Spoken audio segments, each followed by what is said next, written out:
سلام كميت صنحكو رات تخاتلتي نزي ساعات زحرنا يوم حصرتن وانا زلنا يوم زيناتات دينالكم متينا لنا ناخذ كاتلنا دما نعدم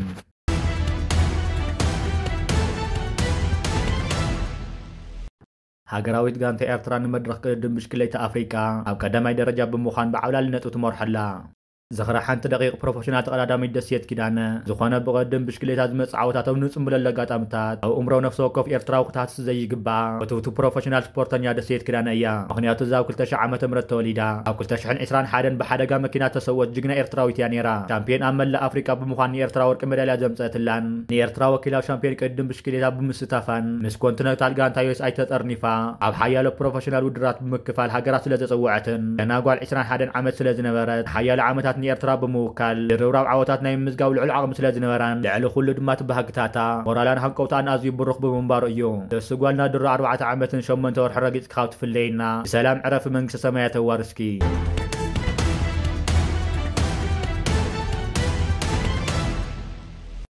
حرناي سلسم معلتات صعود زي قطاو زتو غبصي ريدن امريكا دونالد ترامب اسرائيل حماسن ابز حلف سومن زقرو 20 نقطات زحاز امام سلام قدامي معرف كم تسمع معز تغلص خوينو از مالت كلهم تمجوتا تقرا اوان كفتحو ايام اسرائيل دما نسراويتنا تسمع معلو مسمر كسحوميا كم قدامو سقمتنا بحيال لبارن زلالماو سلام كبل دما ام محوراو مرخوتات صحيفو اتو قدامي معرف انتاي كم زتقال كن توسخ زرزر حبريتا هابن از بشوعه تقمت 2023 بحماس ولعل دواو اسرائيل تفصم متقعتي اشتاشحن كلتمي سبات موتون كلو قالت كلتا 251 دما جهوتا تحيزم دحر مصنع دحر خلت عامتن كلتا معلتن زفصم زليو مسعوين دما بقدا صفح وتدراو متقعت اسرائيل بقيسو لعلسان شوعه شحن 100 سبات كم استقتلوا بحماس زم حدر من يسطعناتا محدار حبيرو اذا هاز دما بحورات هاجراتن كالوت علماوያን تكالاتن تقبلنا تلوا من اسرائيل نوطن مقراص تخص قازان مفتح مرغاتن مالا اقامشت كم زدق بيت صحفت قدامي منستر اسرائيل بنجامين نتنياهو زوصو مغلص حبيرو يتسمع بخاوين منستر اسرائيل بوق تقبلنا زرخو خينو تقصدهم والتغوراو خون دما تسويت يكبر كم معخنا زينا اسرائيل زوص صوات كم زمالخته ودما زب قطوت كم زفصم يحبرو ولاكاو هاو قال بيت صحفت قدامي منستر يتخاوين منسترات كاب تصدق اوش 24 ساعات كجمر مخانن تغلصه دراوي اسرائيل اسا 35 مئتاويت مقصار ايتوش مطب زهو مسمر ندحريت كسحب مخانته هاو قال غليصو زحالف سمن كا وايت هاوس ترى كارتا خم زمالخته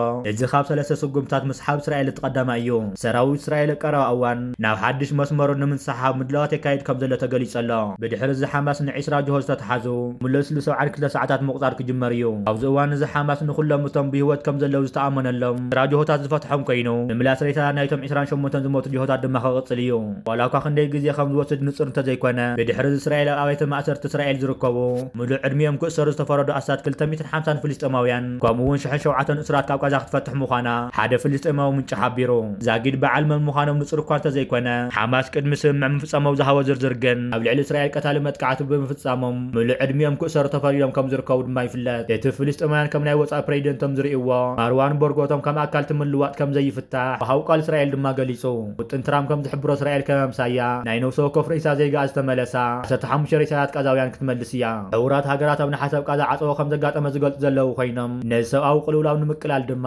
ሰብኣዊ ሓገዝ ጻዕና ኣማይት መኻይን ኣብ ቃዛ ከም ዝኣትዋ ድማ ይግለጽ ኣሎ ውጥን ትራምፕ ኣብ ነፍሲ ወከፍ መዓልቲ 600 ናይ ጽዕነት መኻይን ከኣትዋ እኳ ነፂሩ እንተነበረ ምንጭታት ፍልስጤም ግን መጀመርታ መዓልታዊ እንተወሓደ 400 ከኣትዋ ምዃነን ድሕሪ እቲ ቁፅሪ በብቑሩ ክውስኽ ምዃኑ ገሊፆም ኣብ ትሕቲ ጽላል ሰራዊት ኣሜሪካ ዝኾነ ኣስታት 200 ወታደራት ዝሓዘ ሓይሊ ነቲ ምቁራጽ ተኹስ ክከታተሉ ምዃኑ ሓደ ላዕለዋይ በዓል ስልጣን ኣሜሪካ ገሊጹ ኣብ ቃውማት ሓይሊ ካብ ግብፂ ቀጠር ትርኩ ኢማራትን ዝመፁ ወታደራት ዘጠቓልል ክኸውን ተኽእሎ ከም ዘሎ ይግለጽ እቲ በዓል ስልጣን ታርኦም ምክትታልን ምዕዛብን ከምኡውን ዓመፅ ከይህሉ ምርጋጽ ከም ዝኸውን ገሊጹ ካልኣይ ላዕለዋይ በዓል ስልጣን ኣሜሪካ ኣብ ቃዛ ዝኾነ ሓይሊ ኣሜሪካ ባይታ ከም ዘይህሉ ገሊጹ እቲ ቀዳማይ ምዕራፍ ናይቲ 20 ነጥብታት ዝሓዘ ውጥን ትራምፕ እንተተዛዚሙ ኣብ ዝርዝር ናይቶም ድሒሮም ዝመፁ ምዕራባት ዘተ ድማ ክቕፅል እዩ ብዙሓት ካብዞም ነጥብታት ግን ኣብ ስምምዕ ንምብፃሕ ኣፀጋሚ ክኸውን ከም ዝኽእል እዩ ዝግለጽ ክልቲኦም ወገናት ትእማመ ሙሉእ ብምሉእ ተተስማዕሚዖምሉ እቲ ኩናት ብቕፅበት ከም ዘብቅዕ ይገልጹ ቃዛ ካብ ዝኾነ ወታደራዊ ሓይሊ ሓራ ኮይና ኩሉን ወታደራዊ ራዕድን መጥቃዕትታትን ዘገልግል ትሕቲ ቅርጽታት ክዓኑ ከም ዝኾነ ድማ ይግለጽ ተወሳኺ ቃዛ ነቲ መሰጋገር እዋን ብግዜያዊ ሽማግለ ፍልስጤማውያን ክኢላታት ቴክኖክራት ክትምራሕን ዶናልድ ትራምፕን ቀዳማይ ሚኒስትር ዓባይ ብሪጣንያ ነበር ቶኒ ብሌርን ዝመርሕዎ ቦርድ ሰላም ከም ምእዛዝ ምዃን ድማ ይግለጽ ወዳእቱ ድማ ምሕደራ ናይቲ ወሽመጥ ምምሕዳር ፍልስጤም ከርክብ እዩ ብመሰረቱ ውጥን ሓማስ በቐጥታ ይኹን በተዘዋዋሪ ኣብ ምሕደራ ቃዛ ዝኾነ ታራይ ክህልወን እዩ ኣባላት ሓማስ ብሰላም ምንባር እንተመሪፆም ኣብኡ ክነብሩ ወይ ድማ ናብ ካልኦት ሃገራት ክኸዱ ውሕስነት ክወሃቦም እዩ ዝኾነ ፍልስጤማዊ ካብ ቃዛ ክወፅ ዘይግደድ ኮይኑ ተሰዲዶም ዘለው ድማ ክምለሱ ክኽእሉ እዮም ንቃዛ ዳግማይ ንምህናፅን ንምሕያልን ብትራም ዝወፀ ውጥን ቁጠባዊ ምዕባለ ብፓነን ክኢላታት ክካየድ እዩ ኣብቶም ድሕሮም ዝካየዱ ምዕሩፋት ዘተ ኣብ ሓያል ነጥብታት ክትዕ ክህልው ተኽእሎታት ከም ዘሎ ይግለጽ ሓማስ ቀዲሙ ዕጥቂ ክፈትሕ ሃገረ ፍልስጤም ምስቲ ምስረት ጥራሕ ምዃኑ ገሊጹ ነይሩ ኣብ ዝሓለፈ ሰሙን ንእማመ ትራምፕ ምላሽ ኣብ ዝሃበሉ ብዛዕባ ምፍታሕ ዕጥቂ ዝጠቐሰ ነገር የለን እዚ ድማ ዝነበረ መርገፂ ጋና ከም ዘይቀየረ ዘርኢ እዩ ዝብሉ ግምታት ኣሎ እስራኤል ብወገና ነቲ ውጥን እኳ እንተተስማዕምዐትሉ ናታንያሁ ዝሓለፈ ሰሙን ኣብ ጎደኒ ፕሬዚደንት ትራምፕ ኮይኑ ኣብ ፖድዮም ደው ኢሉ ሰበስልጣን ፍልስጤም ነታ ወሽመጥ ምሕደራ ዝኾነ ታራ ከም ዘይህልዎም ገሊጹ ሓማስ ብተወሳኺ ከም ኣካል ውህድ ምንቅስቃስ ፍልስጤም መጠነ ብቀዛ ታራ ክህልዎ ትፅቢት ከም ዝገብር ገሊጹ ካልእ ኣካታዕ ነጥቢ ድማ ብዛዕባ ምውፃእ ሰራዊት እስራኤል ኮይኑ እስራኤል ኣብ ትገብሮ ቀዳማይ ገጽ ምስሓብ ንኣሳት 53 ሚእታዊት ክፋል ቃዛ ክትቆፃፀር ከም ዘለዋ ገሊጻ እማመ ትራምፕ ናብ ከባቢ 40 ሚእታዊት ቀፂሉ 15 ሚእታዊት ከም ዘብፅሕ ድማ ይሕብር እቲ ናይ መወዳእታ መድረኽ ድማ ቃዛ ካብ ዝኾነ ስጋኣት ነፃ ክስካዕ ትኸውን ኣብ ትሕቲ ናይ ፀጥታ ዞባ ክትኸውን እዩ ዝብል ኣብዚ ዘሎ ቃላት ድማ ብሩህ ከም ዘይኮነ እዩ ዝግለጽ ንምሉእ ምውፃእ እስራኤል ድማ ንጹር ግዜ ይህብን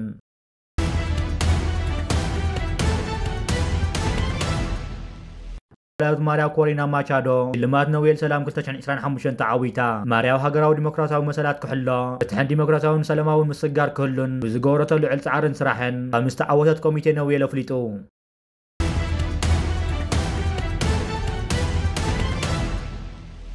ኣፍሪቃዊ ሰራሕተኛ ሕርሻ ብኸመይ ክልተ ጸለምቲ ደቂ ኣንስትዮ ብጥይት ምስ ተቐተላ ራይሰን ንሓተማታት ክምግቦም ሓላፊኡ ከም ዝተገደደን ቤት ፍርዲ ኣብርሂቡ ወዲ 21 ዓመት ድርያን ሓተማታት ምስ ጠመዩ ዝኾነ ነገር እዮም ዝበልዑ ብምባል እቲ ሬሳታት ኣብ ውሽጢ ሕዚ ቦታ ሓተማ ከደብርዮ ከም ዝተነገሮ ድማ ገሊጹ ምስ ሓላፊኡ ብምዃን ናብ ክልተን ደቂ ኣንስትዮ ተኹስ ከም ዝኸፈተ ድማ ተኣሚኑ ድሕሪኡ ድማ እቲ ሓላፊኡ ንራይሰን ካሊእ ኣዚዝዎ እዘን ክልተ ውልቀ ሰባት ኣብ ዝሓለፈ ዓመት ኣብ ደቡብ ኣፍሪካ ሰሜናዊ ዞባ ሊምፖፖ ጓል 45 ዓመት ማርያ ከምኡውን ጓል 34 ዓመት ሉቺያ ኣብ ጥቃ ቦሎኮና ንዝርከብ ሕርሻ ምግቢ እናደያን ከለዋ ብምቕታለን እዮም ዝኽሰሱ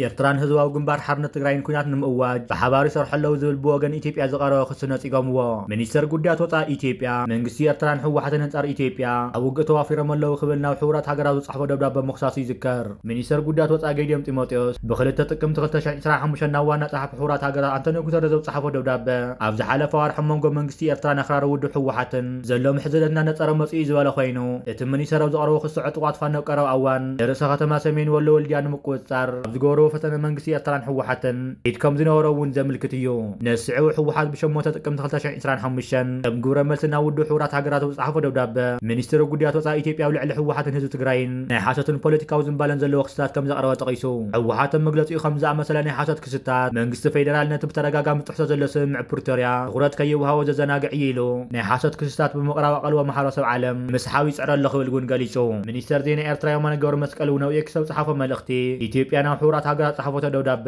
ድፍረትን ዝመሎን ኣዝዩ ዘደናግጽ እዩ ኢሉ ጨጉራፉስ በዓለ ሃሪማ በዓላት ከም ማለት እዩ ክብል ነቒፉ ብተወሳኺ ንዝሓለፈ 2 ዓመት መንግስቲ ብልጽግና ብተደጋጋሚ እንተተኻኢሉ ብሕጋዊ መንገዲ እንተዘይኮይኑ ወታደራዊ ሓይሊ ልዕላዊ ኣፍ ደገ ባሕሪ ምውሓስ ክብል ክጭርሕ ጸኒሑ እዩ ክብል ገሊጹ እዚ መሬታዊ ግዝኣት ንምስፍሓት ዝዓለመ ፕሮፓጋንዳዊ ወፍሪ ብዘይግቡእን መሰረት ዘይብሉን ምፍራሕ ዝተሰነየ እዩ ክብል ወሲኹ ገሊጹ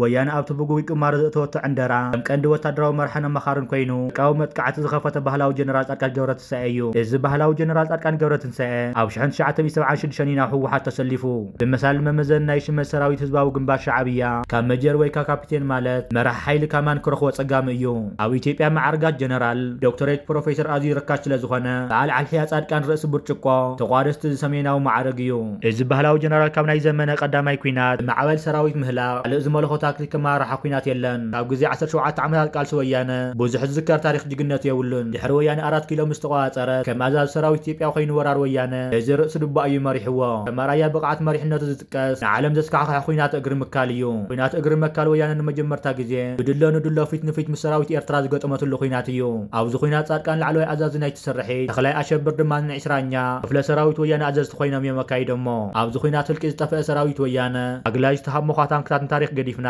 ፊኖ ሕምቀትን ድኽመትን ናይ ዝበህላዊ ጀነራል ካል እዛረው የብልናን ኣብዚ ናይ ሕጂ ዕንደራ ርእሲ ብርጭቆ ከም ላዕለዋይ ኣዛዚ ኮማንድ ኮይኑ እዩ መሪሕዎ ብትዕቢት ተወጢሩ ዝኸፈተ ኩናት ኩሉ ዝተኸታተለ ውጭ 3 ሰሙን ኩሉ ሰራዊት ሒዝና ጉድጓድን በዓል ተተንብየን እዩ ክህድሞም ተራእዩ ዝኾነ ኩናት ዝመርሕን ቅድሚ ኩናት ዝገበረን ዘፍለጦ ናይ ኩናት ሃዋሁን ማለት ቁፅር ፀላኢኻን ዓቕምኻን ምፍላጥ እዚ ርእሲ ብርጭቆ ግን ከይሓፈረ ቀሚሽ ኣዳይ ዕንቂፉን ንዚ ዓይነቱ ምኽንያት 8,000 ፍሉይ ሓይሊ ጥራሕ እዩ ነርና ክብል ዓይንና ክደፍኖ ፈቲኑ ቀፂሉ ክስካብ ደብረ ብርሃን ቀጢን ጸሊም ጽርግያ ብምኽታል ሰራዊት ካብ ደጀንን ቁፅርን ብምርሓቅ ናብ መጋራያ ጠዊሱ ምሰጥፎኦ ብዘይ ሕንከት ካብዛ ምስ መንክን ዛተ ዝብል ዝነበረ ፖለቲካዊ ምስቲ ፖለቲካዊ ጉስገሰና ስለ ዘይጓዓዝ ምዕራባውያን ተመልሱ ኢሎምና ክብል እዩ ድኹም መጣበሪ ፈጢሩ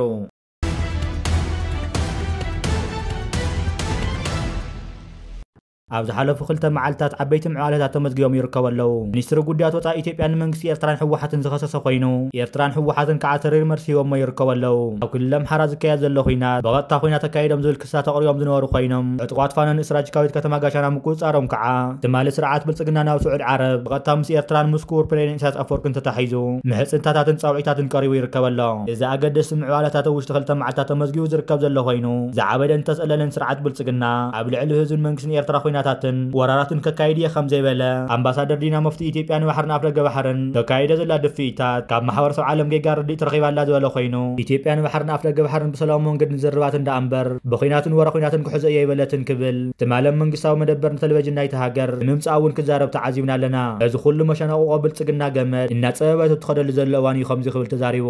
መንግስቲ ኤርትራ መደባት ህንፀትን ልምዓትን ዝውዕል ሓደሽቲ ማሽነሪታትን ጥረ ነገራትን መንገዲ ወደብ ዓሰብን ባፅዕን ይእቱ ከም ዘሎ ማሊ ካብ ኤርትራ ሓበሬታ በፅሒና ይርከብ ኣሎ እዘን ሕጂ ወደብ ባፅዕ ተራጊፈን ዘለዋ መራኽብ መብዛሕተን ካብ ሃገረ ቻይና ዝመፃ ክኾናን ከለዋ ነተ ውሽጢ ሃገር ዝካየድ ዘሎ መደባት ህንፃትን ልምዓትን ምዕባለን ዝውዕል ማሽነሪታትን ጥረ ነገራትን ዝፀዓና እየን መንግስቲ ኤርትራ ነተ ውሽጢ ሃገር ዝካየድ ዘሎ መደባትን ልምዓትን ሓያል ብዝኾነ ናህሪ እናቐፀለሉ እናተላሰለን እዩ ዝርከብ ዘሎ ኣብዚ ሕጂ እዋን ብወገን ኢትዮጵያን ስርዓት ብልፅግናን ኣብ ልዕሊ ህዝብን መንግስትን ኤርትራ ነጋሪት ኩናትን ኣዋጅ ኩናትን ይሃርመለው ዘለወሉ እዋንን ሰዓትን መንግስቲ ኤርትራ በዚ ኩነታት ኣይተሸቐለን ኣብ ክንደ ፀዋራት ማሽነሪታት ክእቱን ክትሪኦም ከለኻ ክስካብ ክንደይ መደባት ህንፀትን ልምዓትን ምዕባለን ተቐይቶ ይሰርሕ ከም ዘሎ ኢኻ ክትርዳእ ትኽእል ከምቲ ክቡር ፕሬዚደንት ኢሳያስ ኣፈወርቂ ኣብ ዝሓለፈ ኣብ ዝካየደ ቃለ ምልልስ ዝገለጾ ድሕሪ ደጊም ናይ ደገ ፀላእትን ኣለና ብምባል ነተ ውሽጢ ሃገር ነካየደ ዘለና መደባትን ህንፀትን ልምዓትን ደወይ ንብሎን ኢና ክብል ዝገለጾ ሕጂ ድማ ናብ ውሽጢ ሃገር ዝኣቱ ዘሎ ማሽነሪታት መርኣያናቱ ኮይኑ እዩ ዝርከብ ዘሎ ወደብ ዓሰብን ባፅዕን ልዕሊ ካልእ እዋን ኣብ ሓያል ንጥፈታት እየን ተፀሚደን ዝርከባ ዘለዋ ህዝብን ሃገር ናብ ልምዓታዊ ገስጋስ እዩ ዝርከብ ሰላምን ርግኣትን ንህዝቢ መንግስትን ኤርትራ እናተመነና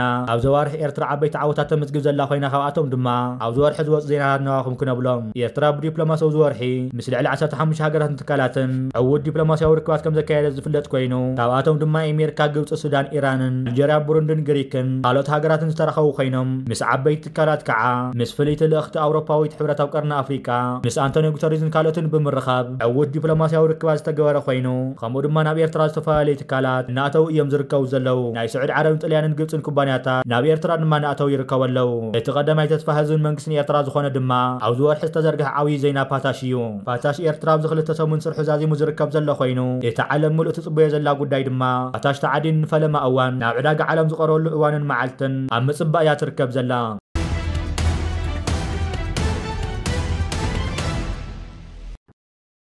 ያለ አሜሪካውያን እርዳታና ብድር